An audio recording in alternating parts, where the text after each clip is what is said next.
થોડા દિવસ પહેલા જયંતભાઈ પંડ્યા દ્વારા ન્યૂઝમાં કહેવામાં આવેલ કે જે કોઈ જે વર્તારે જે આગાહી કરે છે તેને જેલમાં પૂરી દેવામાં આવે. જેલમાં પૂરી દેવા એ કાયદાકીય સંસ્થાઓ નક્કી કરશે, કોઈ વ્યક્તિ કે વિજ્ઞાન જથ્થા નક્કી નહીં કરી શકે. તમે શું માનો છો કે અંબાલાલ કાકાના તમામ જે આગાહી છે તે સાચી પડે? હવામાન ખાતું ખોટું? મારા જ્ઞાન મુજબ હવામાન ખોટું એ ન કહી શકીએ, પણ અંબાલાલ કાકાની હવામાન કરતાં વધુ ધ્યાન દેવામાં આવે છે ખેડૂત મિત્રો દ્વારા. બધા તેની આગાહી ઉપર સંપૂર્ણ ભરોસો છે.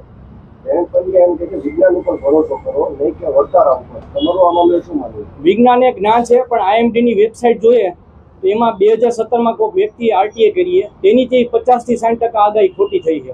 આરટીએમાં જવાબમાં છે, ગૂગલ ડેટા છે જ્યાં એની પણ જે ઘણી આગાહી ખોટી પડી છે. જે સરકારી ઓફિશિયલ વેબસાઇટ છે આઈએમડીની, એમાં જ દર્શાવે છે. તો કેસ થશે તો અંબાલાલ કાકા ખબર ગુજરાતમાં કોઈ પણ ખૂણે કેસ થશે તો ₹1 ના ટોકને હું અને મારી ટીમને ખડે પગેના બચાવ પક્ષે રહેવું. જિગ્નેશ એમ લાખાણી, રાજકોટથી 10 વર્ષથી પ્રેક્ટિસ કરું ક્રિમિનલ ફિલ્ડ.